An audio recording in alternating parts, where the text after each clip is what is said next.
Alrighty, folks, welcome to Eagles Power Hour, your official, unofficial Eastern Washington affiliate on the Big Sky Podcast Network, as well as a affiliate member of Fans Nation Network's YouTube channel. I'm your host, Patrick Frakes, and today we are talking a little hoops.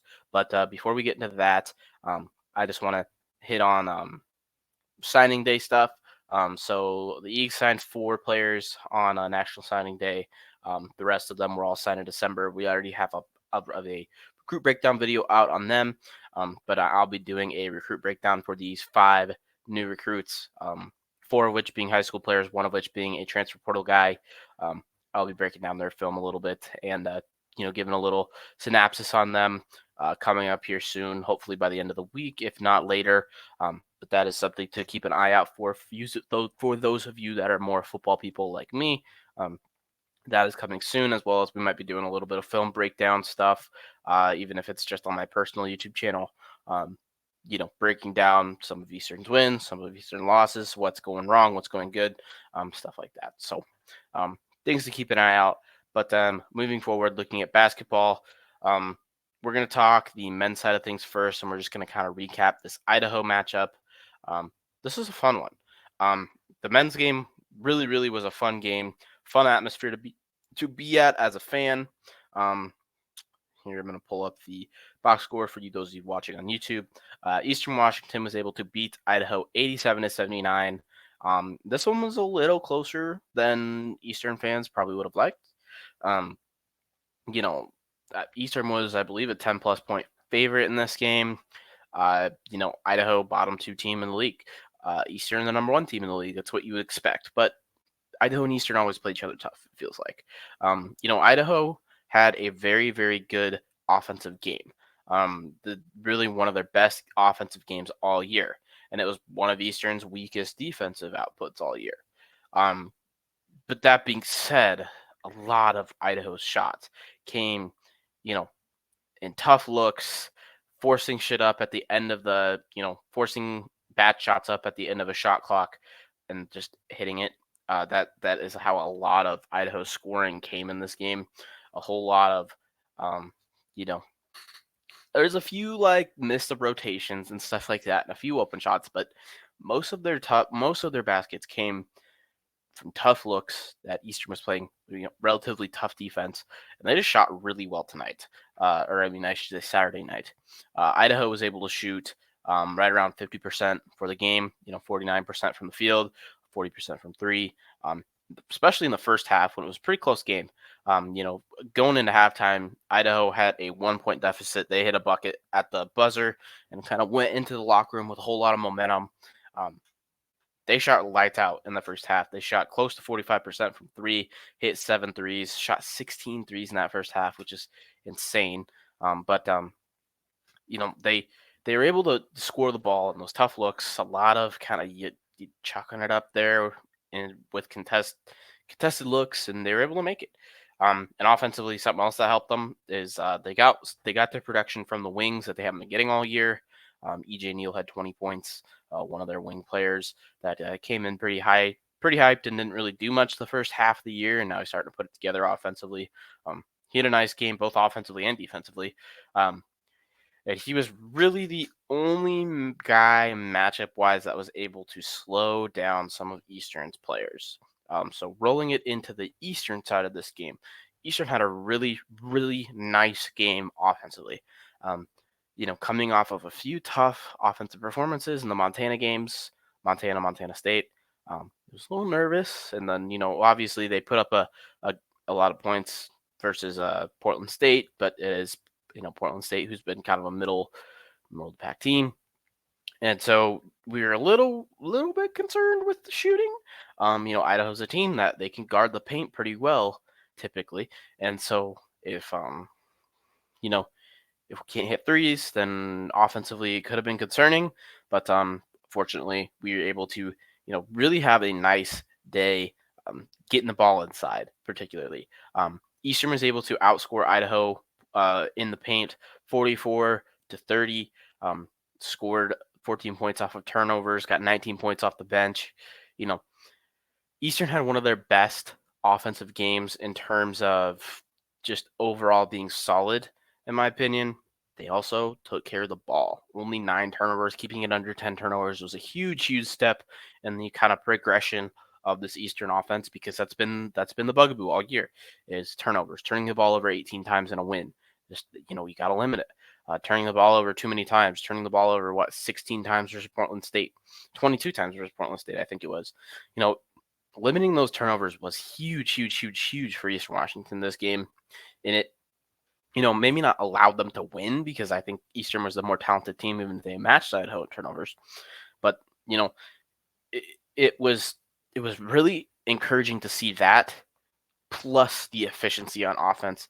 Eastern was able to shoot 57% from the field, 60% from the field in that first half. They're really getting the ball down inside. The threes weren't falling at a great rate in that first half. Only 2 for 8 in the first half, 25%. And so they were dishing the ball inside, getting it into, Price. They're getting the ball into Coward. They're getting the ball into even Casey Jones a little bit. Um, Hell, Ellis Magnuson was in there making shots up in the paint too. So, it was nice to see them be able to be. It's very, very Eagle basketball this year. 2023, 2024. Like, this team offensively is built around take care of the ball, get that ball inside and score inside, draw two and kick out for your threes for open looks from three. And this is exactly what we saw in this game. Really focused on, hey, get that ball inside, take advantage of kind of the size and talent advantage inside that Eastern has. Cedric Coward was basically, he was just kind of unguardable for them, and that sounds kind of cheesy, but they didn't really have a guy that can match up well with him physically. If they put a guy like Trey Blasingame on him, Coward was just kind of able to out physical him and shoot over the top. If they put EJ Neal on him, it was a little bit better. EJ Neal played good defense in that game, but EJ Neal left the game. It felt like Coward was just go to, hey, he's going to score if he wants to. Him developing that jump shot has been absolutely massive this year. And then he was just playing. He was doing everything tonight. Hitting on Coward. Dude had 15 points, 8 rebounds, 2 assists. He also had 4 block shots and 3 steals. Dude, all shooting 60%. The dude is just, he's doing it all. He's been amazing. He should be a first team unanimous all conference player this year. Watching his development offensively has been awesome, and the defense hasn't dropped off at all. He's been playing outstanding. Really impressed with his physicality, being, how kind of wiry and skinny he is. He's been awesome. But he was really tough for them to guard. He, being whatever 6'8", 6'9", whatever, how tall he is, with his length, made it almost impossible for them to guard his length. And if they put someone big on him to guard the length, he'd be able to drive right by him and score. So it was really nice seeing Cedric Coward succeed, as well as Ethan Price. Ethan Price had a really nice night down low. He was able to be really creative in the post, score well. He got to the free throw line at a relatively high clip as well. Well, not really, but he shot 5 free throws. Was able to make 4 of them. Casey Jones had his typical, get to the free throw a lot, rebound the ball well. He had 9 points. But the overarching theme in this one is we were able to play Eagle basketball, take care of the ball, score the ball. 87 points is phenomenal. And I mean, the 3-point shooting came down the stretch. This one was a pretty close game going deep into the second half. And Jake Kyman, man, he stepped up down the stretch. First half, I think he only had 3 points. I don't remember exactly what he had at halftime. But he scored most of his 14 points late in that second half. He went on a little run, made a couple threes in a row, made a couple of big buckets inside. And Kyman really put this one away offensively when Idaho wouldn't go away. And encouraging to see the Vandal side of me. But I was rooting in my heart 150% for Eastern Washington. So that's mostly all we got in this one, other than just kind of basic box score stuff. We'll hit Idaho first, I guess.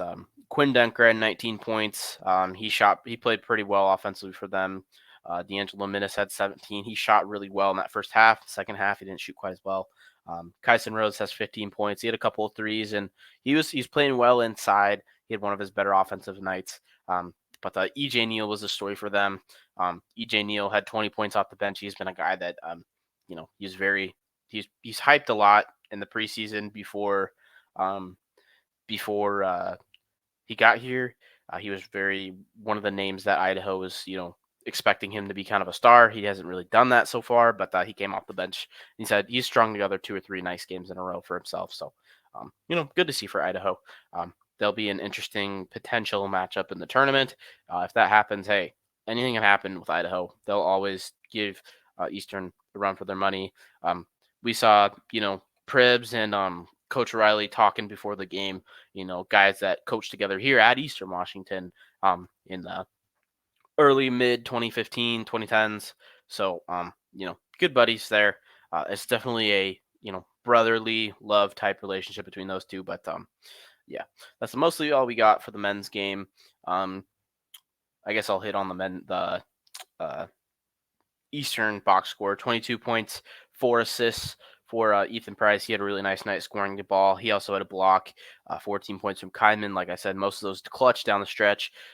Ellis Magnuson had a season high in points tonight in his game where he broke what's the record? The most career games played, I believe, is what the record was. He's now played in more games than anyone in Eastern basketball history, and he had his season high 8 points in this one. He also had 7 assists, really typical Ellis Magnuson night. Only 2 rebounds tonight, but he played well. Hartman played really good defense off the bench. He had a couple of nice buckets. Dane Erickstrup hit a 3, which he hasn't done in a little while, which was good to see.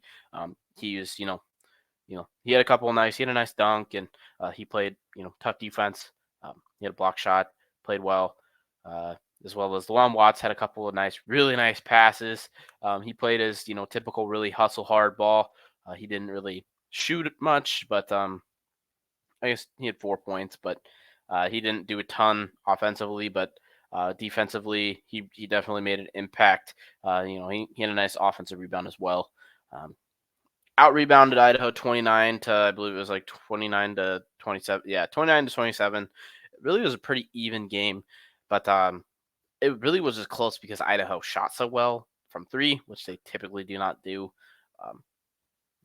Eastern was playing tough defense. They just hit a lot of shots, and I mean that's going to happen from time to time.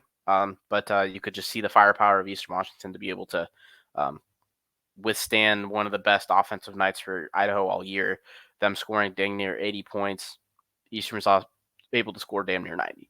So moving on, just taking a quick look at the standings. Eastern Washington remains in first place on the men's side of things. Good performance for them. Some people were a little surprised by the score, but it really, I don't know, kind of expect a relatively close game whenever Idaho comes to town anyways. But Eastern holding a nice 2-3 game lead in conference. It's really good to see. Northern Colorado took a loss, and good to see the lead extend in the conference. And we got a couple of tough games coming, middle of the pack teams in Weber State and Idaho State that we'll be previewing with some special guests here later in the podcast. But moving on to the women's matchup, the women were able to beat Idaho 62 to 52. This is another close game. At halftime, Eastern had a 4-point lead. The first half, really, all of Idaho's offense was coming from inside. It seemed like the plan defensively for the Eastern women was they wanted to limit the threes and force Idaho to go inside. And it was a little bit of an interesting strategy, in my opinion, early, because Eastern was without Jacinta Buckley again on this one of their starting bigs that plays really good defense. But so Idaho started Sarah Brands, who's their main big, as well as Kennedy Johnson's a scorer inside, as well as Skylar B played a little bit as well in that first half. But they really it seemed like Idaho tried to focus on getting the ball inside, and Eastern kind of not wanted them to get the ball inside, but was forcing the outside a little bit tougher, trying to make outside a little bit tougher on the Idaho offense, and that's kind of what happened. In the first half, I believe Idaho they only shot 9 threes, but they made 2 of them. They did not shoot the 3 very well in that first half. All of their scoring was coming from in the paint. I think that I guess it was about the same points in the paint wise, 32-32. But that first half, definitely Idaho was only really able to score inside, and that allowed Eastern to really clamp down on the inside in the second half, and allowed them to kind of build a little bit of lead. But Eastern had a nice night offensively. One of their nicer nights. I don't think they necessarily shot some ridiculous percentage, but they didn't have the dry spell that we've seen this year, where they have a whole quarter where they just cannot shoot for whatever reason, and then they pick it back up and they're shooting lights out. They shot pretty consistently, about 40-45% most of the game, I should say, excuse me. And it was nice to see the consistent performance offensively. Looking at just some of the scoring, Aaliyah Alexandra had 15 points, Jaleesa Lawrence had 13 points, Jamie Luetta had 11 points, and there was those spurts offensively, but it was like a player would have a spurt rather than the whole team have a spurt. Like I think it was in the second quarter, the second or third quarter, I don't remember which quarter it was. Jaleesa Lawrence had a nice spree of where she scored like 12 points in a row or 11 points in a row. Made a couple plays on defense. Jaleesa Lawrence had a really nice game in this one. But it's good to see that the consistency offensively in this one. And defensively they made it tough on Idaho. I believe Idaho turned the ball over 13 times to Eastern Washington's 9. Again, limiting the turnovers. Really, really good to see. Shot the free throws well. Jaleesa Lawrence got to the free throw line a ton, as well as Jamie Luetta as well. But Idaho had the turnover advantage through the first quarter. They had like a 4 or 5 turnover advantage, and then by halftime we were able to close that to just a 1 turnover advantage for Idaho. And then in the third quarter, Eastern took over the turnover battle and was able to keep it the rest of the game. And that was really felt like the big difference. In the third quarter, like I kind of hit on a little bit earlier, but in the third quarter, Eastern was able to hold Idaho to 2 for 12 from inside. And what really happened was they buckled down on the inside, and they kind of gave Idaho some open looks from outside. They gave those up, and they decided, hey, we're going to pack the middle because that's what they've shown all game. That's the only shots they can really hit.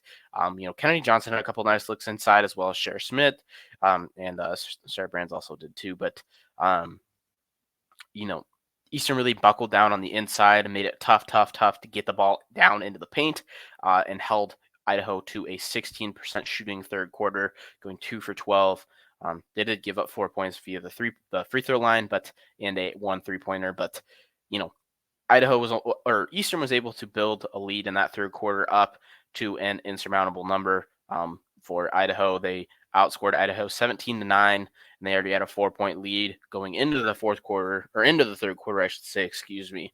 So, going into the fourth quarter, they were up something like 14 points or 12, 14 points. I'm not going to do the math really quick on the top of my head, but after that, it was pretty typical back and forth, and Eastern was able to just pick that one up and win with some good defense.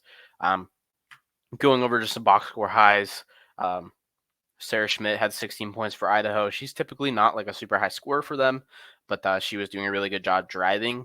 She was one of the few people in that second half that was still able to drive and score inside. They were really able to limit it. Asha Phillips had a really nice first half for Idaho, but in the second half, they really clamped down and didn't let her drive inside. That's where she was scoring most of her points. She really scored most of her points in the first half,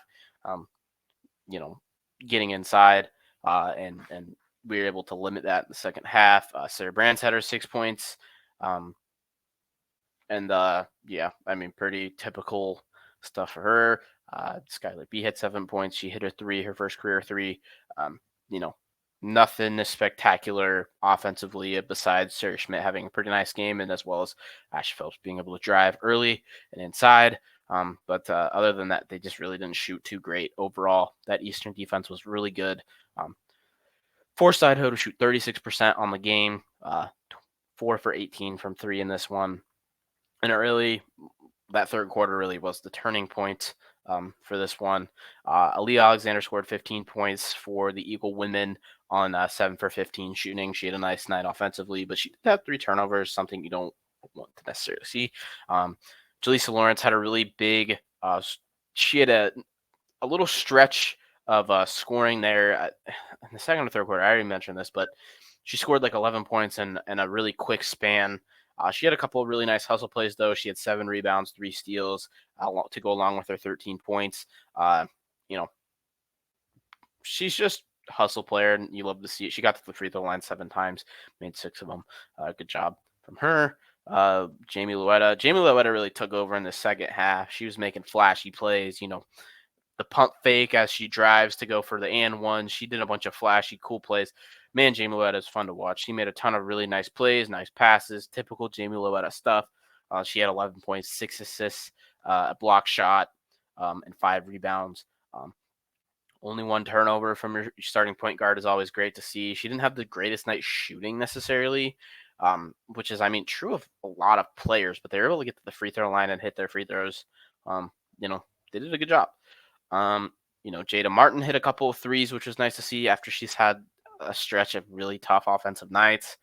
Again, she didn't shoot the field goals very great, but seeing her hit 2 threes was nice. Alexis Pettis came in and hit a 3. She started the game. Eastern went really small ball in this one with Jacinta Buckley out, as well as Millie Knowles did not play in this game. She was suited up and sat on the bench, but she did not play in this one. I'm not sure if she had some sort of a minor injury and, wanted to rest up, and they're kind of hoping that they'd be able to play with Idaho having their problems depth-wise in the post as well. Bella Hayes played a lot. She didn't make a huge impact, though. She played 10 minutes of this game. She didn't make the biggest impact. She had 4 points, but when she came in, Idaho was forced to bring in Sarah Brands defensively, and it really wasn't any sort of a big mismatch. But Eastern really had a lot of success with their small ball in this one, being able to shoot more consistently that way. So if Idaho didn't have a true big on the floor, Eastern didn't really want to have one either, because I think Eastern knows that their guards are better than Idaho's guards, and that's kind of what we saw in this one. Ellie Bonai had hit a nice 3-pointer, and there are a few other players that played that typically don't really play a ton, but yeah, that's about it statistically for this one, box score wise. But yeah, just that third quarter timely defense, being able to really slow down the Vandals in that third quarter, allowed Eastern to build a lead. And yeah, that's about all we got here. Gonna share the standings really quick. Eastern Washington in second place behind Northern Arizona, who we lost to a few weeks ago. Northern Arizona coming up to Cheney here in a few weeks should be a really important game. But Eastern is 1 game behind Northern Arizona now, with the loss to Montana State last week. So we shall see, going down the stretch, the second ring around Big Sky play should be interesting, should be fun to watch these women. But yeah, man, both these basketball teams are really good. And so they definitely deserve your guys' support. Everyone get to Reese Court. These women are really fun to watch. I've only gotten to see them in person twice, just because it's tough for me to get up to Reese from Moscow. But man, I highly recommend getting out to watch these women if you're close by to Cheney, because they've been awesome to watch this year. But yeah, we're going to cut here, and then we will be joined by special guest Maclane Westbrook from the Jungleland podcast to cover the Idaho State matchup. So thanks, guys. Go Eagles. Alrighty, and to talk Idaho State basketball, I brought on a very special guest with a very strange audio video setup here, but just ignore the top right box there that says Maclane's laptop. That was an interesting audio making things work situation. But without further ado, I have a special guest, Idaho State student Maclane Westbrook, here to talk some Idaho State hoops. Maclane, how are you doing? Doing good. Thanks for having me on. Yeah, I'm technologically illiterate, so it takes a little extra effort to get everything running. I did figure out how to subtitle my name here on the video with 4114 in honor of Eastern Washington's comeback loss to Idaho State this past fall in football when they were up 41-14. That was a tough one, man. That was a tough one. I would be Anyways, remiss if I didn't mention it. yeah, I kind of figured when I saw that when you hopped on the room, I just figured I'd ignore it and hope you ignored it too. But now I we're was here. wondering. Don't worry. I'll Great. make sure. I'll make sure you know. Oh yeah. Okay. Well, we're gonna hit on both the men's and the women's side of things. We're gonna hit on the men's first here. Generally, I'm gonna throw it to you right away here. Kind of how's the ISU men's team been doing this year, and kind of overall, how's their conference season gone so far? I don't know. It's kind of business as usual almost. This is sort of a standard season for ISU basketball. I love Ryan Looney. I think he's a great guy. He brings a lot of great culture to ISU basketball. But we haven't quite seen the team take the next step into becoming like a middle of the pack team to like a good team. And so you end up having these seasons where you get like a first round bye in the conference tournament, but you end up losing in your first game in the tournament and stuff. So really the goal, I think, the the goal to have a good season for ISU would be to win your first game in the conference tournament. Anything after that is just butter, icing on the cake. But this season is actually looking pretty optimistic for the Bengals. I mentioned that they're always kind of average out to the middle of the pack, and they kind of are still, but it's a little bit closer. I feel like this year. So obviously you have your out of conference schedule that sets you behind quite a bit once you go into Big Sky Conference play. But outside of losing to Iowa State and then losing to Oregon State, we were actually leading in that game for a good portion of the first half. But outside of those two kind of blowout losses, um, every other game this year has been relatively close for at least for the men's. And so you have a couple of those games that you would like to win. Denver, we lost to Denver in overtime on January 3rd, and that one stung because I remember we lost to Denver last year. It was either in overtime or it was at the last minute. And so you have those games where it's like we're this close. If a few different things go our way, we end up winning those, and instead of being, 11-14, you're 14-11 or something like that. You switch those around and you get a little better. But in conference, things have looking pretty okay for the men's team this year. You have that win against Portland State to start off. This is after losing to Montana State and Montana, which I kind of expected to lose those games. But other than that, you have a pretty good conference schedule so far. You lose to Sac State by a couple points on January 13th. Of course, you lose to Eastern Washington. Another loss to Montana State. And then we're on a 3-game win streak currently, but that could have been a 5-game win streak if we beat Northern Colorado. You see that loss in double overtime. And so it's like there's some momentum for this team. Obviously, that 28-point victory against Sacramento State last week was something to build off of. And then you get a good kind of comeback win against Portland State this last Saturday in Reed Gym. And from what I heard, the atmosphere in that game wasn't so great until the last like quarter of the game is when like more people started showing up and they were getting loud. So I think ISU is a decent opponent. I think they're a formidable force in the Big Sky this year. It's just like, what ISU are you getting? Are you getting the ISU that's going to be kind of letting some mistakes happen, or are you getting the ISU that's going to be able to beat you by 28? And looking at the rest of ISU's schedule this year, you have Eastern Washington, Idaho, Weber State, Northern Arizona, Northern Colorado, and Montana. I'd say Montana is obviously the hardest game on that schedule. And then, of course, you already lost to Eastern. You lost to Northern Colorado. But the last 6 games on this schedule are doable for ISU. And so I'm interested to see if they can, go 5-1 or 4-2 in this last stretch of the schedule going into the tournament. Yeah, no, I agree. ISU's been one of those frisky teams this year. Just looking at their conference record, they're 6-6. They're right in the middle of the pack. They've had a lot of like little like 1, 2, 3 possession losses. Those games Mm-hmm. that were pretty close throughout it, and we saw that the last time these two teams met up in Pocatello. Um, Here, just pulling up the box score here. It ended up being a 12-point loss for Idaho State, but it was a close game at halftime. It was close for probably 3 quarters of this game. It was relatively close, and I think a lot of what kept this game close is Eastern turned the ball over a lot, and they did that in this one. And Eastern gave up a ton of extra possessions to Idaho State.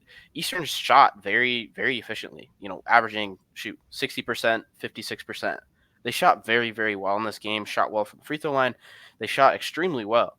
The problem was we gave up 13 offensive rebounds and we gave up 16 turnovers. Giving Idaho State so many more possessions is why they could keep up when shooting. Hey, they shot almost 20% worse than Idaho or than Eastern Washington in both categories. So, I looking kind of forward at this next matchup, turnovers and offensive rebounds are going to be, a very important factor because that's kind of what won the game for what kind of won the game for Eastern Washington was more the offense, but what kept it close for 3 quarters of this game when not a diss on ISU, but Eastern's the more talented team. They're the number one Yeah. team in the conference. Like this shouldn't have been as close as it was most of this game. But hey, Idaho State's a frisky team, and there's a few things statistically that hey, looking at this next game, kind of worry me a little bit as an Eastern Washington fan.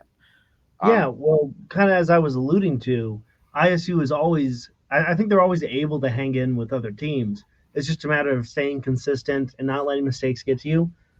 We saw ISU beat Eastern, not to rag on Eastern's losses further, but last year in basketball, ISU mhm. gets a huge upset win against Eastern Washington. Again, the top team in the conference. They had gone undefeated, huge winning streak.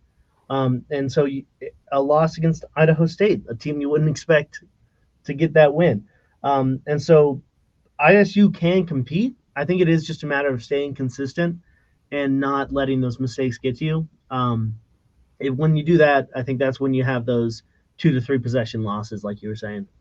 Yep. And Idaho State's been kind of middle of the pack almost everywhere on the stat sheet. They're sixth in total offense, fourth in total defense. They seem like more of a defensive first team to Mm-hmm. me, just kind of watching from afar. Um, they're kind of middle of the pack here in off opponent field goal percentage, middle of the pack in team field goal percentage, towards the bottom. Uh, you know, Really just a very middle of the pack, maybe slightly to the bottom offensively, maybe slightly to the top defensively. But the one stat that really scares me as an Eastern Washington fan is this turnover margin. Um, Idaho State's number one in the conference in turnover margin, and I think they have been almost all year. And these are just conference stats, just so Maclane. But that turnover margin scares me as an Eastern fan because that's been the problem all year. And the last game Eastern Washington played versus Idaho, they were able to limit the turnovers and they did not turn the ball over 10 times, which is the first time I think we've seen that in it might be the entire conference slate. Eastern's been turning the ball over a ton, and offensive rebounds has been another thing that has kind of plagued Eastern Washington a little bit. And Idaho State's one of the best offensive rebounding teams in the country, in the conference as well. So there are things that are going Idaho State's way. Pretty much everything else statistically looks in favor of Eastern Washington, but kind Yeah. of the Achilles heels of this Eastern team are in Idaho State's favor, and there are things that Idaho State has done well. So that is definitely something to keep note of if you're an Eastern fan, and that's kind of what we saw last year in this game when Idaho State I believe it was when Idaho State didn't they come up to or no, it was down in Pocatello last year. Yeah. It was. But it hey, they can come up and beat you. It's not a Mhm. team that you can sleepwalk your way through. That's for dang sure. Throwing it to you. Yeah. Um, I don't. Idaho State, I haven't watched them nearly as much as you. Do you want to kind of give a little bit of a preview, like, hey, who are the best players and kind of who are their main producers on offense and defense? Yeah, I will. I will say though, you pointed out that turnover margin has been an issue for Eastern Washington. ISU currently at the top of the conference in turnover margin, and Eastern Washington is currently at the bottom. So I can see where that would, if you get those turnovers, that might be a key to the game for ISU to try to get another upset against Eastern. But we'll see how that works out. I think you bring up a good point that other than turnovers and offensive rebounds, Eastern basically has the advantage in everything else. So I think that just goes to show ISU work on executing. I've seen a couple games this year where it's just they could not get a bucket to drop, and so it's just a matter of not letting your mistakes get to you and just executing, following through on the play. You can pull out some wins, and the guys that will help us do that, obviously Braden Parker, uh, all around I'd say probably the best player on the team. And of course, he's one of the oldest, so he's kind of where you look for leadership as well as skill. So obviously, like one of the team captains kind of guys, and he's a big guy. So his nickname's Big Country. So if you get, I saw against Idaho actually, uh, you had him matched up against another big guy, and it was just fighting all game long. It was like when you have a wide receiver and a corner going at it or something in football. That's fun to watch, and for fans of big men out there, you'll have a fun treat there. Let's see. I'm trying to pull up some statistics. Again, I'm technologically illiterate, so I give feel me. yeah. It'll be an interesting matchup because I mean that's kind of how Eastern's built too. Is they're kind of built through Mhm. their big men, and I mean the last game I think our two really big guys combined for 26, 27 points. Let me do a little stats department check. 27 combined points for Ethan Price and Dane Erickstrip, who they've been good offensive guys.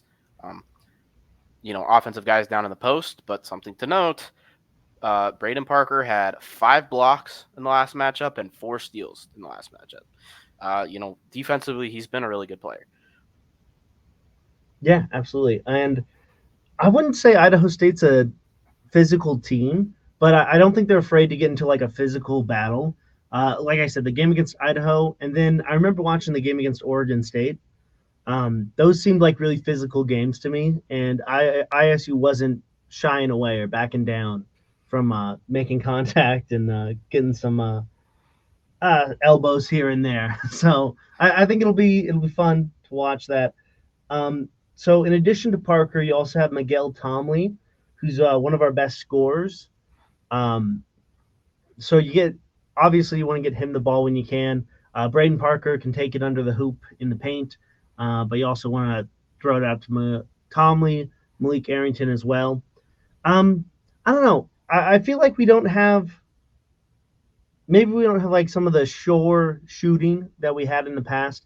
Last year we had Brock McKenzie, who I think came up from like a D2 school and played 1 year here at ISU, but he was fantastic at shooting threes. And I think he's playing in Germany now or something.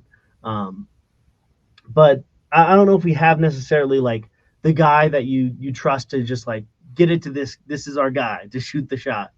Um, but I do think there are guys that can make plays on this team. And so outside of Braden Parker, Miguel Tomley, and Malik Arrington, again, kind of older guys that have been on the team a little bit longer. Those are your guys that you're going to look to score, to make a shot, and to be kind of the leadership on the team. Yep. Tomley, a guy that shoots 40% from three. That is something to look at and notice.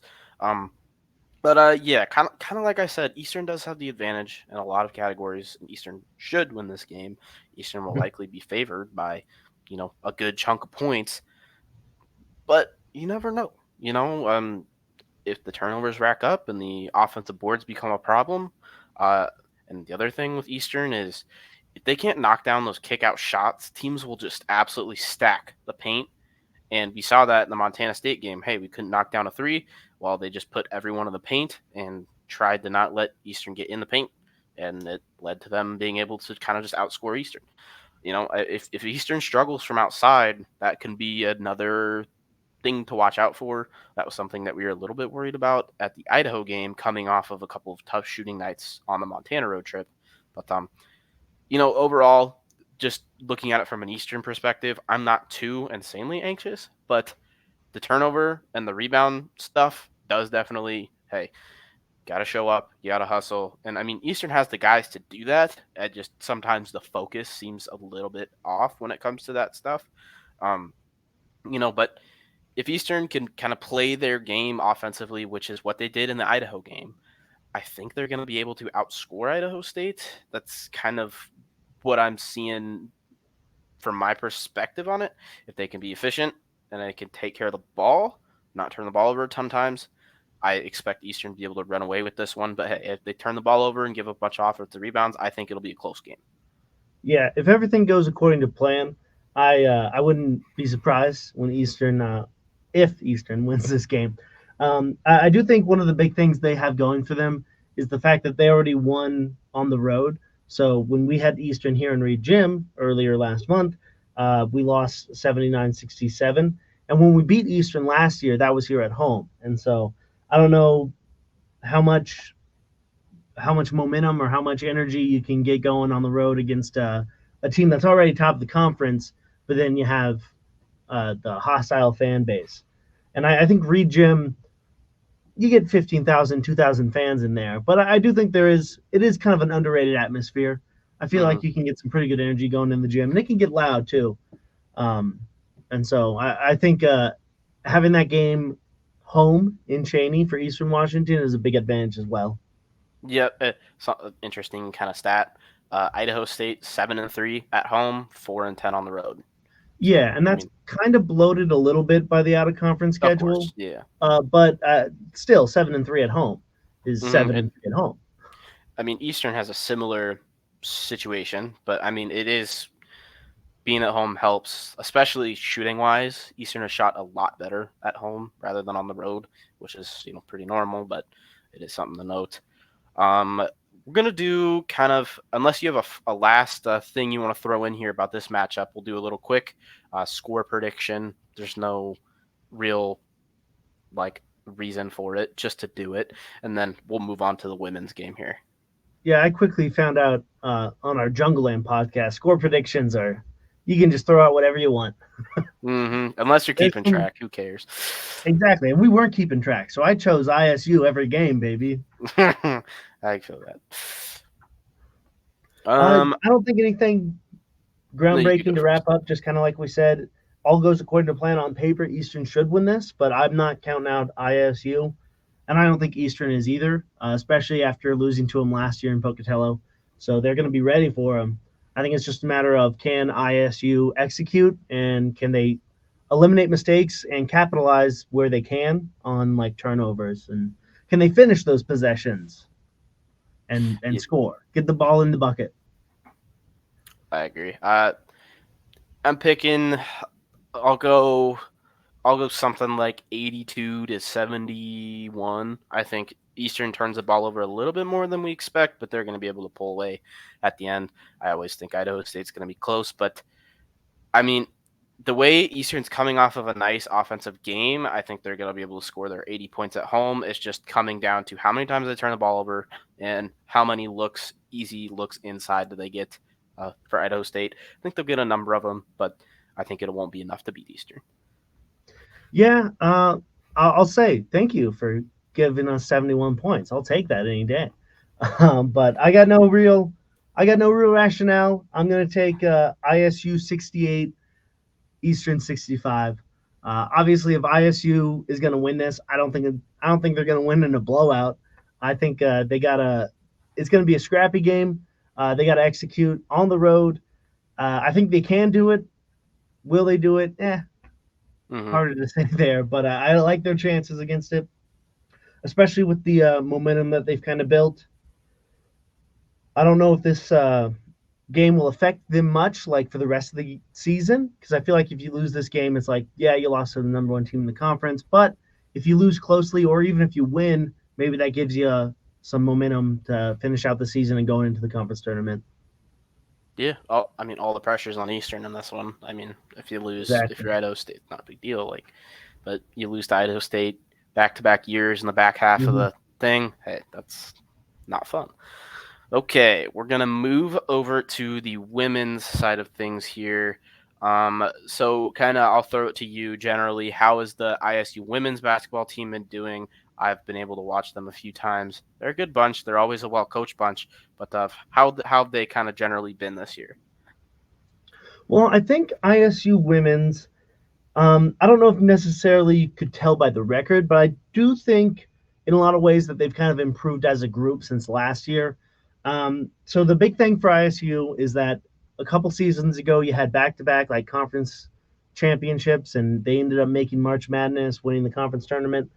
Um, and then I think Seton Sobolewski has done a great job with the program, managing it over the years he's been here.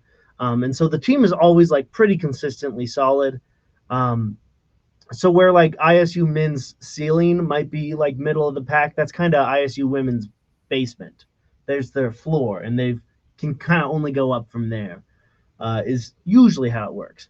And so, of course, the rough part these last couple seasons is that we had a lot of ladies transfer out of the program, and then we had a lot of them graduate and move on. Last year, one of our best players, Callie Bourne, from Australia, she graduated, and so now she's no longer with the team. And so I think it's still like a pretty young team, but I think it's still a pretty solid group, and they can, like kind of we talked about the ISU men's, ISU women, they can also upset an opponent if you're not too careful around them.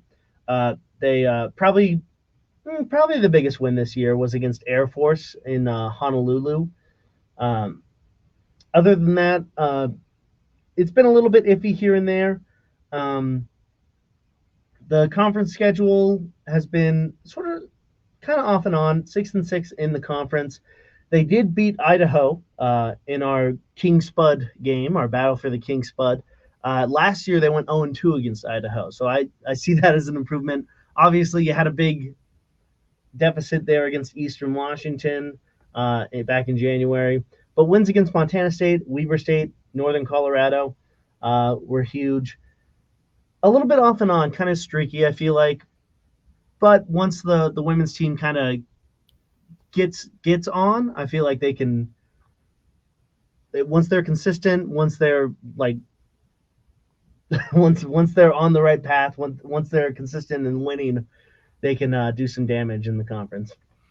Yeah, they've been really streaky this year. They've been, Mm-hmm. 3 on, 3 off, 3 on, 3 off. And that has almost perfectly, not completely, but almost perfectly lined up with their home versus away series. Yeah. They have some insane 8-2 at home, 1-10 away. And again, that's going to be a little bit inflated by out of conference stuff, but like it it is definitely something there. They're on a 3-game losing streak here. They lost to Northern Arizona at home, and they use a really good team. But then Mm-hmm. they lost a tough one to Sac State right at the end there. Sac State hasn't been a good team this year. They lost another tough one to Portland State, who really hasn't been a very good team this year either. So, they're coming off of a couple tough games. You kind of looking at the last matchup between these teams. It was another close game at halftime, similar to the Mm-hmm. men's game. The ISU men's and women's teams seem very similar to me this year. They're kind of middle of the pack in most things. They're a little bit better at defense than they are at offense, but they could beat anyone any night. They can probably lose to anyone at any night. But this ISU game, hey, 1 point lead for ISU at halftime. They're playing great, and then the second half, Eastern really strapped down the defense. ISU really struggled offensively, and Eastern had a really good second half scoring. If you look at their statistics in this game, they shot pretty poorly throughout the whole game. 10% from three, 28% from the field. That's pretty tough. Eastern's a really good defensive team. Then you look at Eastern, they shot pretty similar numbers in the first half, and then the second half they just exploded offensively. And that's kind of the story of that one. Um, you know, they made Eastern turn the ball over 16 times, which has also been a problem for the women's team. But Eastern just kind of outscored them in the second half, and Eastern's done that to a number of teams this year. But it'll be interesting to see how Eastern reacts to going down the Pocatello, because similar to the men's team, the Eastern women haven't shot well on the road at all. They've had some really tough performances. They've had a couple of single digit scoring quarters. So it'll be interesting to see. Looking at kind of just some general stats again, similar to the men, they're pretty middle of the pack. They're a good defensive team, but pretty middle of the pack. Um, you know, Pretty middle of the pack in field goal percentage, opponent field goal percentage. They're pretty good. They're good, well coached defensive team. But I mean, pretty much everything else about the same place. Pretty good defensive team. Pretty middle of the pack offensively. It's kind of been where they're at in most of these stats. Middle of the pack rebounding team. They got a lot of offensive rebounds similar to Eastern Washington. Um, Pretty middle of the pack. Number 3 in turnovers is good. But generally, nothing really jumps out at you on the stats. But they're going to play tough defense. They're always well coached. It's a well ran program. Um, is there any stats that kind of stick out to you in this one that you think, hey, that's something to watch out for if you're an Eastern fan? The biggest stat I'm looking at isn't necessarily a stat, but there's three.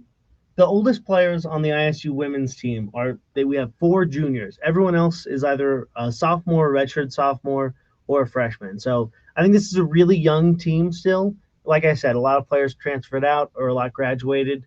And so that might lead to some of the inconsistency in the team when you have those kind of winning streaks and losing streaks. I think that could be part of just having a young team that might not be able to come back from like a loss as well.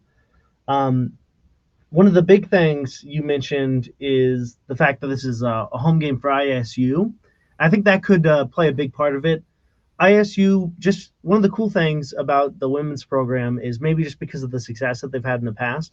I feel like we have a really solid fan base for women's basketball here at ISU. I think men typically draws more fans, but ISU women's basketball almost draws like a more spirited crowd in a way. So I think there is a good environment for that. Um, I think it's kind of like the men's team, as long as Eastern just kind of plays by the script and doesn't get rattled. Maybe ISU keeps up early with them again. But as long as they kind of just play like they do, they should get a win here. I wouldn't be too concerned, but I do feel like, just like with the men's, ISU women's basketball has the ability, like you said, to win any game or lose any game, I guess. But I feel like I like their chances against Eastern. I don't know if I'd quite bet the house on it, but Yeah, that's kind of my um, similar diagnosis of this, I guess.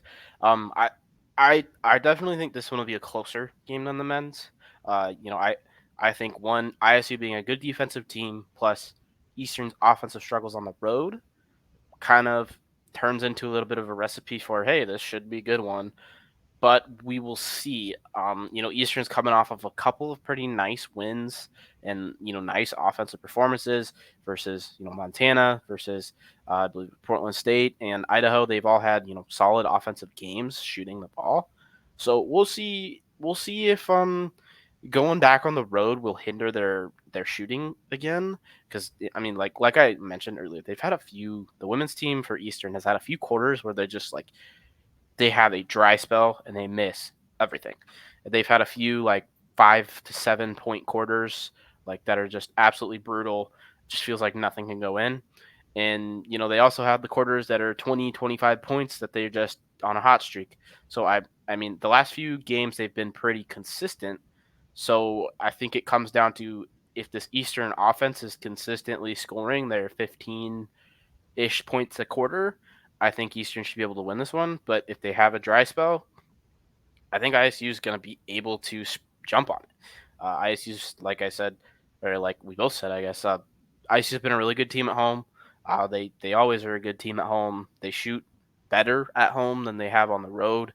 And so, you know, the other thing, Eastern had 2 players out with injury this last couple games. forward Jacinta Buckley's been out for 4 or 5 games now. She's a really important piece defensively for Eastern, both on the perimeter and down low. She's a big, but she's athletic enough to come play defense up outside. She's been out, and they've definitely felt that on the defensive end inside. Teams with like a big post player have been kind of eating them up inside. They've been giving up more points inside. Idaho, kind of all of their points in their game came from inside, really. But also, Millie Knowles didn't play in the last game either, who's been the starter, and I think she's the Eastern record holder in games played now. Uh, I think it's her senior year, and she didn't play in the last game. She suited up but didn't play. So it has me wondering if she has some small injury that we don't really know about. I'd lean towards Millie Knowles playing, but I don't know about Jacinta Buckley. She hasn't played in a while. So, if both those bigs are out, that leaves Eastern with really one or two true bigs on the team, and really one of them has gotten any any playing time consistently in redshirt freshman Bella Hayes, but she's not a player that's going to play 40 minutes of basketball for you. So we'll see. It'll be interesting to see how the ISU kind of forwards and posts play and match up with this Eastern defense, because I don't know who the answer is defensively inside right now. The last game they started 4 guards and well 4 like guard slash wing players, and then they started Jada Martin, who's more of a wing, but she's tall, so she kind of played the 5. But they didn't really have like a true big man on the court. So it'll be interesting to see how that matchup goes. Yeah, I think it's interesting. Kind of last year, but especially this year, it seems like the men's team for ISU is a little bit better than the women's team, which is kind of uncharted territory for ISU basketball. But this women's team is still solid, and I think Sobolewski, you can trust him usually, so he'll probably have this team again right there competing for the conference championship in the next season or two. If not, hey, maybe all things go well this season and they're in the conference tournament finals. For ISU, I would look out for, I don't know if I'm pronouncing this right, Nika Lokicha. She is very good. You can see on the stat sheet there, she's one of the leaders. She's also out there some of the most as well. And then Casey Spink, she hasn't made the most 3-pointers for ISU, but she has, I think, the highest 3-point percentage for the Bengals. And again, she also plays a lot of the time out there. Spokane native. Sophia Cavello also is one of the leaders on there. She didn't have as great of a game against Portland State, but I think she's another one to watch out for if you're Eastern Washington. Yeah, I know that Taza Jordan is also a really good scorer off the dribble, but it looks like she hasn't played the last couple games. I'm not sure if she's hurt or what the situation is there. But yeah, Casey Spink, like I was trying to say in between your words there, Casey Spink, someone that I think she went to Meade High School. She's a Spokane native that ended up going down to ISU. So, interesting story there. She always plays well against Eastern. But that's kind of most of what I got. Do you have anything else really to add to the women's game? Yeah, I don't know if there's necessarily like 2 or 3 players that have really solidified them for ISU as the girls I'll go out there and give them the ball. Just because again it is a young team. So I think there is still some things to figure out there just with inexperience. But I think they're going to get better from here. I don't know. I think it'll be a fun game, just like the men's. I think that it has the potential to be an upset, at the very least a close game for most of it. You might see Eastern pull away, or you might see, Eastern goes down to Reed Jam and Pocatello, and they get another upset. So if they have a tough time shooting the ball, especially if they have a tough time shooting the ball in the fourth quarter, beating Eastern is definitely not off the table for the ISU women. I definitely would say that, because man, when they have their cold spells, it is cold, man. Nothing goes in.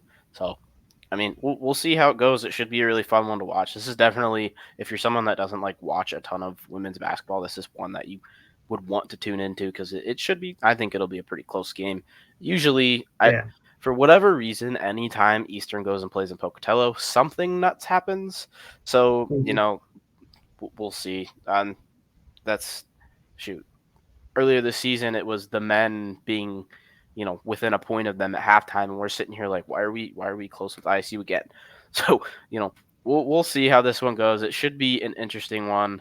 Um, we'll do a little quick and dirty score prediction, and then we'll start wrapping it up here. I'll throw it to you first for the score prediction. Yeah, I'll take it. So again, just like the men's team, I'm going to be picking ISU to win this one. I don't know. I started out my score predictions on our podcast for football, and I predicted against ISU for the first game of the football season, and I never bet against them again. So I don't know. I don't know if it's just not in me to pick against ISU, but I can't go on the Eagles Power Hour and choose the Eagles to win. So Mm-hmm. I've got ISU winning it. Not quite as close. I got ISU winning this 58-53. Yeah, I think I'm probably feeling a similar game, kind of just the other way around. I'm gonna go. I'll go 59-54. I think it'll be a really close one, kind of a lower-ish scoring one. Uh, I think the Eastern defense should be able to, you know, hold ISU at the end there, but you never know, man. Crazy things happen in Pocatello. All right, so um, you run the Jungleland podcast. I don't think I mentioned at the start, but you want to cut a little promo for Jungleland real quick? I'll link you guys in the description. Yeah, at the very least, I like ISU's chances of getting one win this weekend against Eastern, or this week against Eastern. But yeah, the Jungleland podcast, as you would expect, we cover ISU sports. Kind of our bread and butter where we got started was this football season, and so we're kind of moving into basketball season. Inconsistent a little bit with recording these last couple weeks, figuring out through the new semester and whatnot. But if you want to give us a listen, we are again unabashedly ISU fans, and so I just felt like someone needed to be an unabashed ISU fan. Someone needed to bring that positivity to Idaho State sports, and so that's what we try to do on the show. Um, you can find us on Twitter at ISU Jungleland, and then the podcast, which should just show up under Jungleland Podcast, should be on all your podcast platforms. Yep, I'll link that all down below. Thank you so much for coming on a weeknight, making the time for us.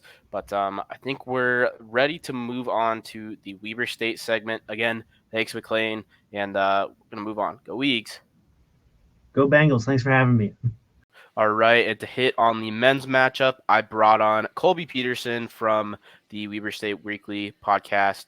Also, a guy that owner slash operator, I think would be the proper term of Walk On Apparel. Is that That's right. a correct title there? So we're bringing this on. We're going to preview the Weber State men's basketball matchup here. I'll hit on the women's game a little bit in a shorter segment afterwards. But just to kind of, well, first of all, how are you doing, Colby? Patrick, how's it going, man? Yeah, I mean, talk about the Walk On Apparel thing, right? Like we have the Eastern license, and it's been pretty good. We've been getting hit up by your AD actually on the Twitter machine. He's like, "Hey, you guys gonna donate some stuff for that upcoming fundraiser you got in May or June? I think it is. It's in May." I was like, "Yeah, we might have to look at that." So if you're an Eagles fan and you want to support, make sure you check that out. But also go check out walkon-apparel.com because we got some Eastern stuff there. And 10% of the profits go back to the school. Yeah, I'll definitely link Walk On Apparel down below. I think I was wearing a Walk On Apparel in our last released episode, the interview with Greg Peach. I was wearing my Walk On Apparel shirt. So, Patrick's all right. no stranger. Yeah, Patrick's stranger. I got 3 or 4 shirts by now. So, all right. So, just generally, how has Weber State's season gone this year? So overall, the out of conference had some really, really high notes. Beating St. Mary's and Moraga early in the season was a big deal, especially now looking at the West Coast Conference. St. Mary's just beating Gonzaga the other night. You know what I mean? Like that's a huge, huge dub for them. obviously in conference. And so when Weber won in Moraga against St. Mary's, it was a huge, I think everybody sort of sat up in their chair like, oh, wow, maybe this team could be special. And then there's some other quality wins in there, like beating Yale, who is really, they've gone on a pretty good rip through the Ivy lately, beat Princeton, beat Cornell the other night. And so Yale looks to be, the odds-on favorite to win the Ivy, and that's a game that we won as well. So there are some quality wins, beat Oral Roberts and South Dakota State. I think we got the toughest draw in the Big Sky Summit League Challenge that they put together this year, because we had to play both of those teams. I think probably their top maybe 2 teams, and we got them both and beat them both, right? So there have been some really good out-of-conference wins. But then there have also been some like some low notes, starting conference slate off early in the season. It was, right out of the gate, you got to play Montana in Ogden, and you got to play Montana State. Won both of those games handily. Then it was like, okay, this is what this team is supposed to be, right? Then the next weekend, they take the trip out to the West Coast, play a Sac State, play a Portland State, and lose both of those games, right? And all of a sudden, it's like, what just happened? What just happened? And then you continue to struggle, lost a close one to you guys in Ogden, ended up losing a Monday night game to Montana in Missoula, which is tough. But, there was a certain point where we're sitting there going, wow, we're like 3-5. Like, what is going on right now? Losing to Eastern, okay, you lost by a possession, fine, right? Like, we knew you guys were going to be tough. That's what it is. But losing to Sac and losing to Portland, like, not games I think that anybody expected to lose. And then losing in Missoula, I mean, it's tough. Winning in Missoula is tough. So it is what it is. But so there's been some high notes. There have been some definitely very low notes. It's like, man, what's going on? But it feels like the team has maybe built up some momentum over the last couple of weeks, kind of righted the ship a bit. I think beating Northern Colorado last weekend. That was a big dub, I think, for the guys. So coming into this one, maybe a little bit of confidence back to face you guys up at Reese Court. So we'll see. Yeah. I mean, I think it'll be a really fun, competitive game. Weber State's coming off of a 4-game win streak, so they were 3-5 at one point in Big Sky play, and now I believe they're up to 7-5 and tied for third place with Montana. So Weber State's kind of stormed back here. They had a dominant win over Northern Colorado less than a week ago. Right. I guess it was February 3rd. So that was a really nice win for them. They played Sac State tough, beat Portland State pretty well, and they'll likely be coming off of a 5th win when they come up to Moscow. Hey, I'll probably be at that game. We'll see. But they're going to be coming to Reese with some momentum, and Weber's a team that in the last matchup they gave Eastern some fits. In that first half, I believe they were up by 8 points in the first half of this game, kind of just hitting on this last matchup. Weber State was shooting lights out in the first half of this game. Eastern just could not stop them. Scored 47 first half points. And I mean, Eastern scored 39 points. Yeah, it's a lot of first half points. Nice. And I mean, Eastern scored their 39 points. They shot well in the first half. They just couldn't get a stop on defense. And then in the second half, things kind of turned around. Eastern continued, kind of kept their 50-ish% field goal percentage going, and Weber State really tapered off. They ended up shooting 33% from the field in that second half, 20% from three. And so, what were your main takeaways from that last matchup down in Ogden? Yeah, so like you said, Eastern played a fairly consistent 2 halves, right? Like you said, 39 points in the first half is in nearly any other Big Sky game. That's very healthy, right? Like that's enough to put you up probably comfortably at the half, at least probably by double digits in most games, right? In this one, it just so happened that, Weber was on fire in the first half and they were just hitting everything. But I think that it also shows that Eastern continued at their clip, right? They kept going, playing their game, getting the buckets that they like, and Weber cooled off. And so the game plan that had worked in the first half stopped working in the second half, and they had to figure out how to remain competitive in that game, and it comes down to a final possession, comes down to one basket, and we weren't the winners that night. Yeah, Weber had a big lead in this game, and Eastern like kind of stormed back in that last couple minutes of the first half and brought it into single digits. I think Weber's up by like 13, 14 points in that first half. Eastern really stormed back at the end of the or at the end of the first half, and then kind of just took over in the second half. Weber had a little bit of a spree towards the end to bring it really close, but Eastern was able to get the big stop by Cedric Coward at the end there to seal it. It was really competitive, close game, and it kind of shows you the firepower that Weber State has, despite having pretty tough, middle part of their or towards the end of their first round of Big Sky play. They had a couple of tough losses, losing like you said, Portland State, Idaho State, Sac State. Those are three of the kind of middle to bottom tier teams in the league. But they have the firepower to really be a very, very good team. They beat Montana. They beat Northern Colorado. I feel like I've said this a million times this year, but Weber State is another one of those teams that, like, any given night, they can beat anyone by 20 points if they're shooting the ball well. But they also have had their nights where, for whatever reason, they just cannot score, and they lose to kind of bad teams. And it's kind of similar to what I said this about Montana. I said this about Portland State. They can beat anyone any night, they can lose to anyone any night. But I think they're a little bit more on the beat anyone any night side of things than a Portland State or a Montana. Um, you know, Weber State has been. I think they're a little bit more of a defensive focused team. A bit. They're not necessarily like a very, very elite defense and like a bad offensive team or anything like that. But kind of they're number two in points per game defense wise. They're sort of close to the number four in opponent field goal percentage. They're up there defensively. And I mean, they're in the top half of most offensive statistics as well, but they're a little bit better defensively. Is that kind of what you've seen as more of a Weber State fan that follows the program closer? Yeah, because like you said, there have been times where the offense has really struggled. I think that we saw it last week in that Sac State game, where that game was just ugly, right? It's a game that Weber should be winning comfortably, but for whatever reason this year, Sac has just been able to annoy the coaches and the team and remain competitive in games that, otherwise most other teams would just blow them outright. Like Sac is not a great team this year, but for some reason the matchup is just such that they struggle.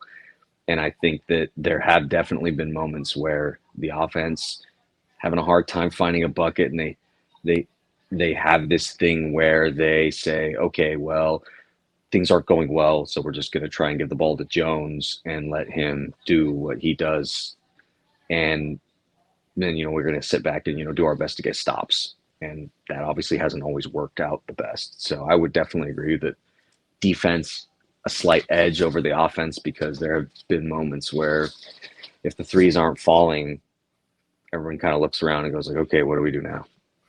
Yeah, it's kind of interesting. So Weber State is number two in the conference in conference play in scoring margin, despite being a kind of a middle of the pack, top half team. But like they've been middle of the pack to the bottom of the Big Sky most of the year.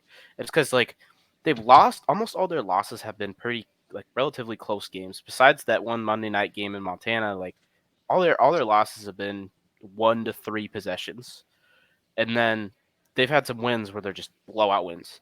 And so it's like like I kind of said, I think they're a good team. They're a really good team that can lose to anyone rather than a bad team that could beat anyone. Um, you know, you mentioned Dylan Jones. This Weber State team, it's no secret they go through Dylan Jones, and I'm gonna throw it to you to kind of go over more of their contributors. But Dylan Jones is the guy. He averages 9 rebounds a game and almost 21 points.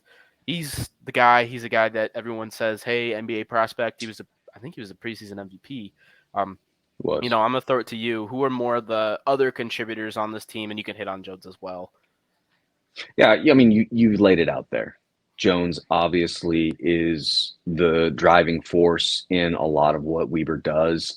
The offense kind of flows through him, although Blaze Threet, who they've brought in this year as a transfer point guard, has been, I think, a really nice addition, because there has been there have been times in the past where I think the Wildcats have struggled to have a point guard that has really been a threat to score and been something that can consistently put up points, which is tough when you're such a guard-driven league the way that the Big Sky is. So Jones, he plays a lot of the ball handling. He's done a pretty good job, I think, of assisting this year. He's had quite a few games where the assist numbers have been pretty high. Flirted with some triple doubles, and so that's happening. NBA scouts are watching him. They're in the D. They're in the Palace. Like, cool. But then the supporting cast around Jones, because all the lights are on him. Steve Verplanken, right? Steve comes back this season. Steve is a great 3-point shooter, and he's continued that trend. Steve is the guy that hit the fadeaway 3 to beat Montana and Missoula last year and break all their hearts, which made me really happy. I'm not gonna lie. Yeah. So Steve has done everything. He's had games where he had, I think, a funk that he went through where he really struggled, but it feels like he's maybe gotten back, hitting his rhythm now, and he's contributing. I looked at the stats before we hopped on here, but Steve's got to be like top 2, 3 in the conference in 3-point makes. Yeah, and then, it's up there. I think he's 2, because the kid from Idaho State is number 1. But then aside from that, Dyson Kohler has had, I think, a pretty decent role of being kind of 3-and-D, cleaning the glass up a little bit. That's what he's done for us. And then I've already mentioned Blaze 3 being a player who's got a super quick first step. And I think that's his advantage over a lot of guys, is that he's so quick off the dribble that it creates a lot of problems for defenses, because then they've got to switch, they've got to slide over. When you're that deep into the defense, you're in a foul situation. So I would say that those are the guys that have contributed. But one other name we haven't mentioned here is Alex Chu. And Alex Chu does not play, like the game against Sac State where he did not play. He was out with an illness. The team suffers when it comes to rebounding. They get out rebounded. And there have been games where Chu has been in and they've still gotten out rebounded. But when he's gone, I think it really hurts them to lose that size. And I think his strength, because he's really added a lot of muscle this year. He's really worked on his body and added a lot of strength in the way that guys coming off the bench just don't have. Yeah, I definitely think, like you meant, like rebounding is going to be a big point in this game. Weber State's been kind of a middle the pack to bottom rebounding team this year, and almost all of it comes from Dylan Jones. Just kind of looking at their stats, Dyson Kohler's a solid rebounder, as well as Chu, and even Blaze Threat. Is it 3 or Threat? 3. He's been a solid rebounder as well, but they don't have the consistent rebounding like throughout the year. It seems like they've had some nights where they're rebounding really well, and then some nights where it's Jones and no one else can go get a board.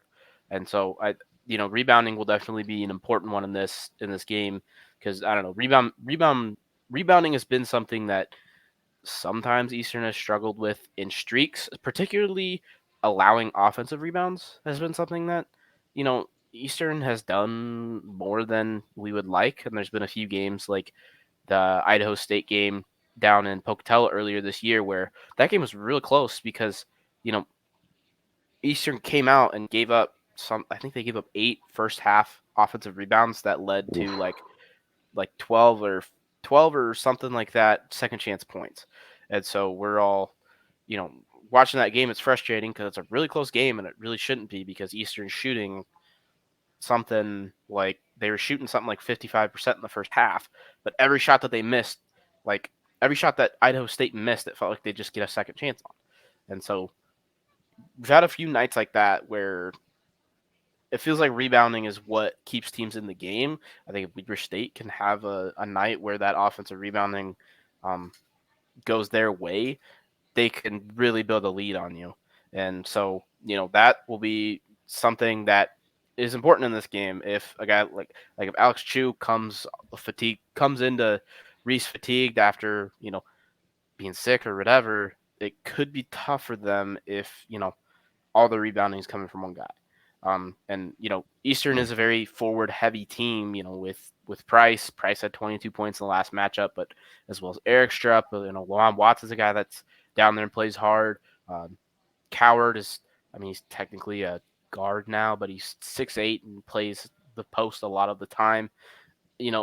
That's gonna be an important part of this game is on the glass who wins the rebound battle, as well as the turnover battle, which is nothing new for Eastern fans. That's been something that has been a consistent thing that drives us Eastern fans insane as the turnovers. But just looking at the Big Sky stats here, Weber State is number 2 in turnover margin.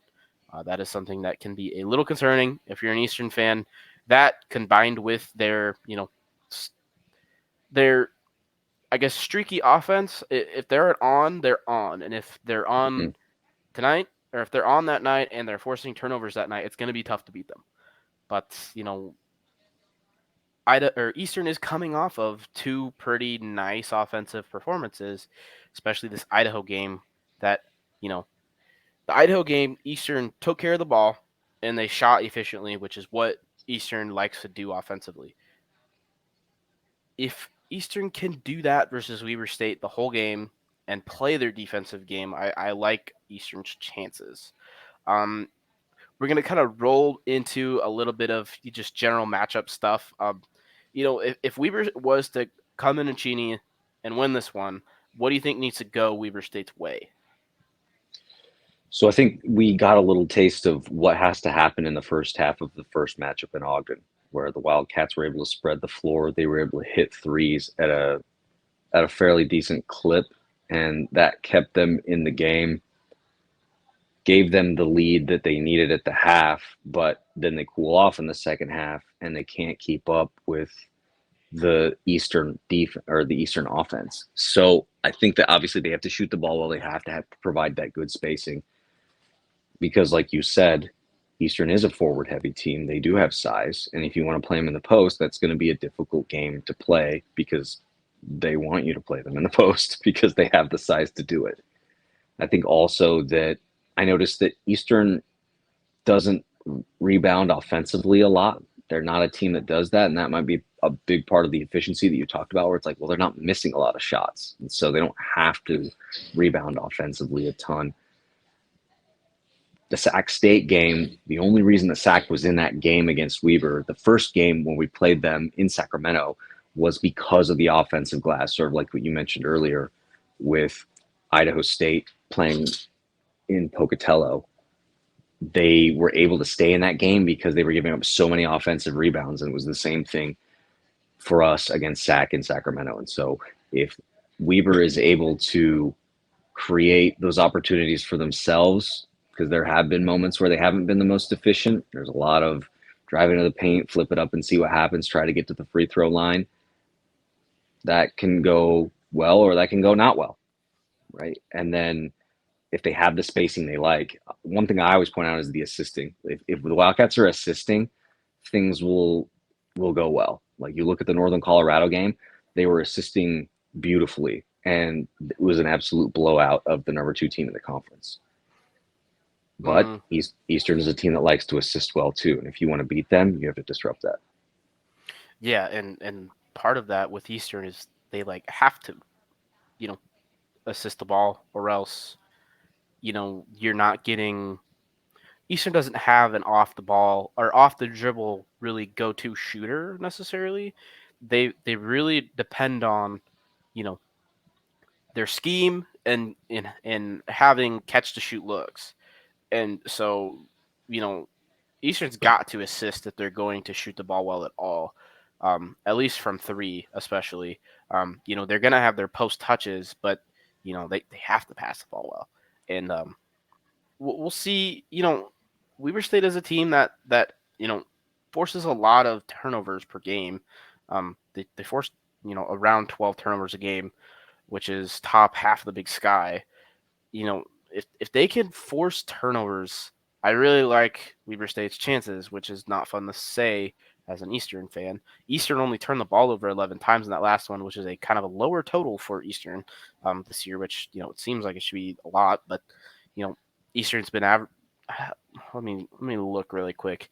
Eastern's been turning the ball over 14 times a game, so it. was a below average night for them. Yeah, which is it's just you got to be able to take care of the ball if you're Eastern Washington. Similar to that Idaho game offensively, but defensively you're gonna have to strap up better than the Idaho game because in the Idaho game, Idaho was making everything, and I mean a lot of that was them making tough shots, but they were able to get the ball inside, which is something that they couldn't do in Moscow in the last matchup. I mean, there was definitely a focus put on taking care of the ball last week in practice by David Riley. That was very clear.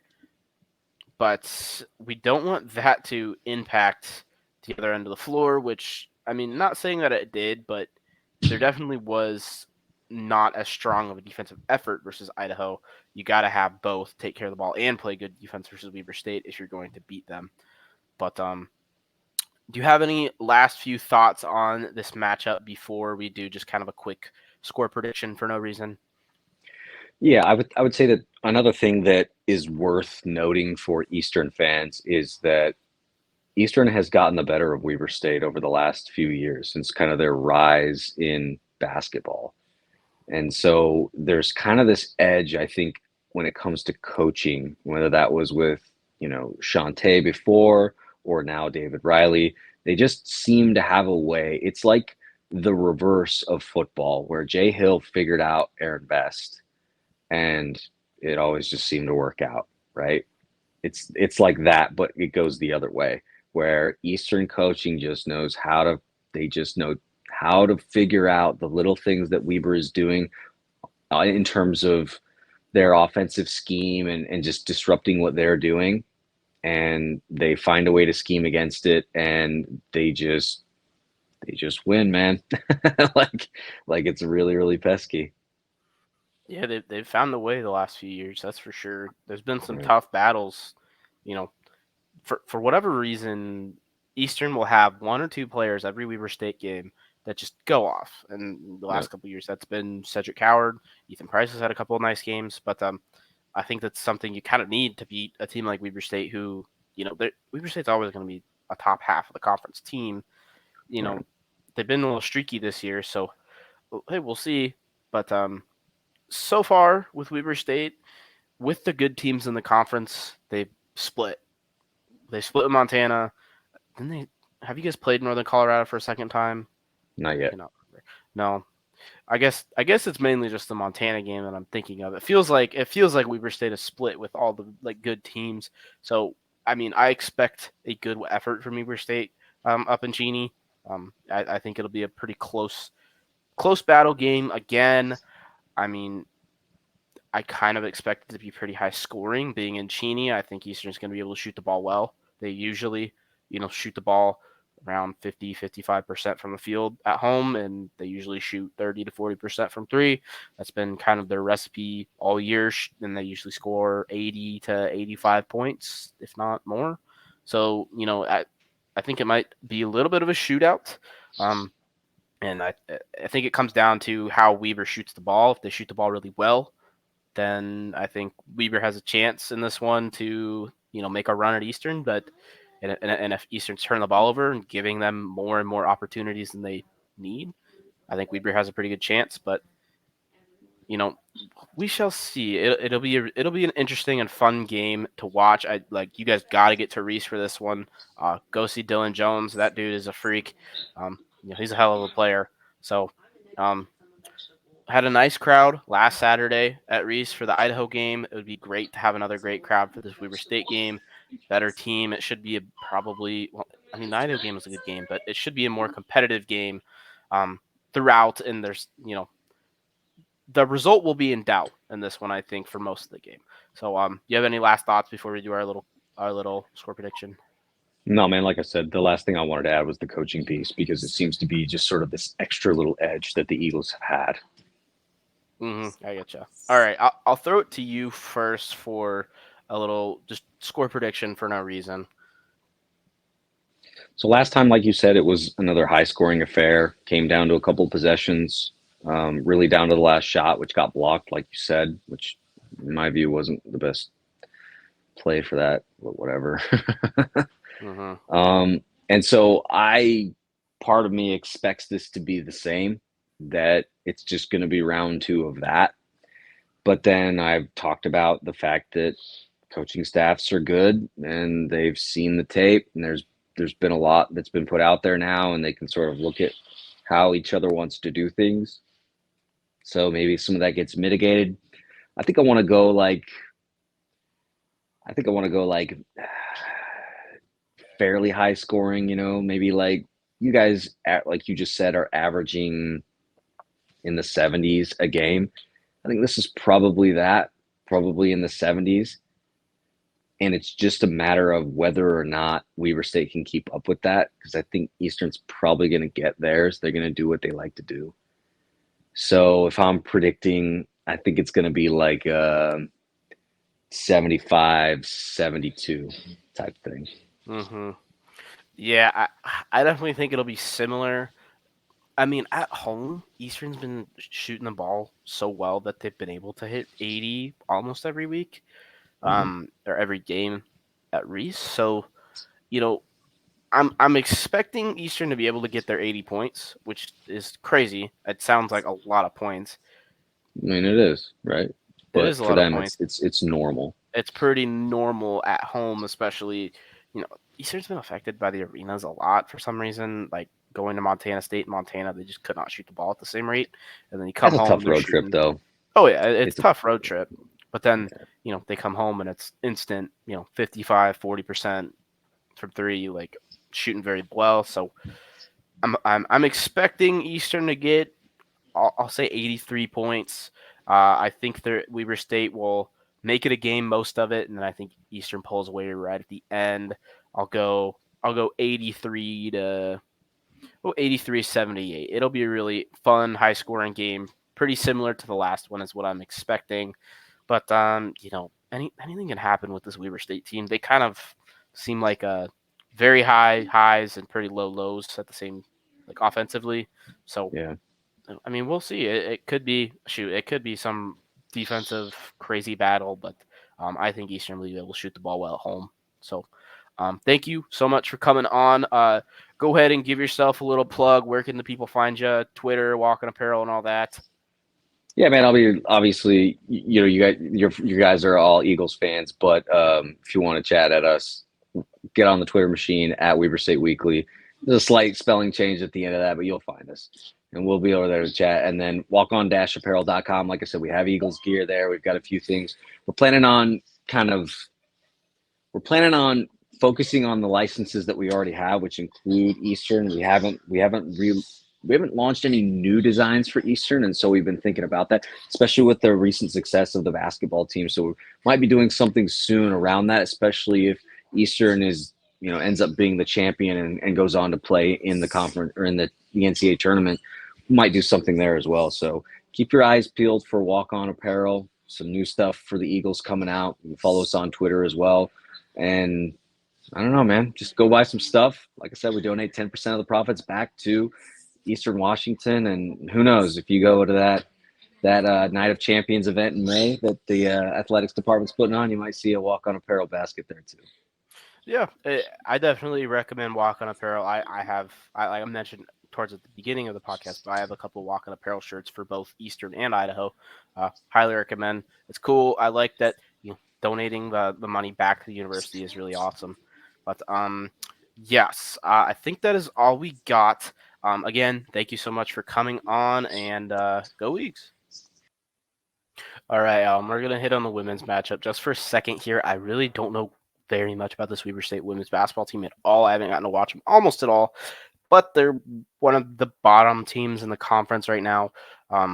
Just pulling up the thing here, they're that would be 8th place out of 10 teams right now. They've really been struggling, and looking at the last matchup for this Weber State women's team with Eastern, it was really just domination. Eastern won this one 56-38. Eastern played some really good defense, really made it tough for Weber State to really do anything. I have full confidence that the Eagle women will be able to do kind of the same thing in this one.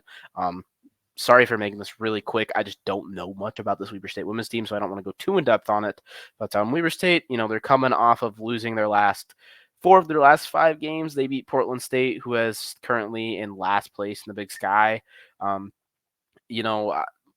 Looking just at a few, looking at, conference stats, they've been kind of a middle tier offense, but their defense has been pretty bad, giving up about 65 points a game. They're one of the bottom teams in scoring margin. They're an 8th in scoring margin. They're -5 per game. Shooting wise, they're middle to bottom. Kind of okay defensively, 3-pointers. They're one of the bottom 3-point against. One of the bottom 3 points for quick rebounding. They look okay rebounding wise. Kind of a pretty bad team, and that's unfortunate for Weber State, but Eastern's a really good team, and so I expect Eastern to be able to really handle this one fine, as long as Eastern can play their game. If they don't go on a super bad cold streak, they should be okay. I know in the last game, Eastern did have kind of a tough second quarter. Really, the first half was pretty tough for Eastern, but they went into the locker room with a 6-7 point lead, something like that, and then they were able to pull out and shoot well in the second half. Just kind of looking at the box score of the last one, Jamie Lett had 17 points, 7 rebounds. Jada Martin had 15.7 rebounds. So, we'll see. I expect Eastern to be able to handle this one pretty easily. I'm not too worried about this one. This is not me trying to ignore women's basketball. I literally just don't. I don't know anything about this Weber State team. I haven't watched them at all. I wanted to hit on it a little bit, but that's really all I got on this one. I don't really have any breakdown and all that. If Eastern can take care of the ball relatively well and play their game, Eastern should win this one. I don't expect Weber State to be able to score over 55 points. I think Eastern will be able to score 55 points. That's about all I got on this one, though. Thank you guys so much for watching this really long episode. It kind of turned into a long one, but I had a fun time.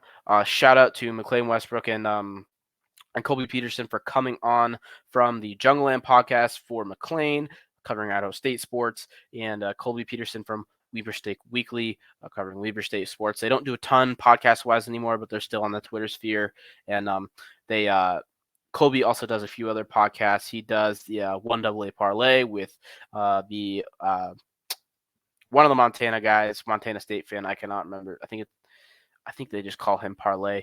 But as well as he is an owner/operator of Walk On Apparel. I will link Walk On Apparel down below. Seriously, go check out Walk On Apparel. They have Eastern licensed merch. It's awesome. I love my Eastern stuff from there. I have a nice 2010 national champion shirt, and I will definitely be ordering more. They donate 10% of the proceeds back to the university. So if you want to get a sweet shirt and support the university at the same time, I really like their shirts honestly more than the Eastern Bookstore, but it's okay. I'm sporting a good, fellow Big Sky podcast guy as well as the university at the same time. But without further ado, thank you guys for listening to this super long episode of Eagles Power Hour today. Go listen to the Greg Peach episode. I'm telling you right now, go listen to the Greg Peach episode. That one's awesome. I know I stutter and I'm not that good, but go listen to the Greg Peach episode. But without further ado, I think that's all I got, guys. Thank you so much for watching. Go check out Maclane. Go check out Jungleland. Go check out Colby. Go check out Walk On Apparel. Go check out Weber State Weekly. I think I got all my shout-outs to go. Follow me on Twitter. Follow the podcast on Twitter. Follow Kyler on Twitter. And, yeah, that's all I got. Go Eagles, guys.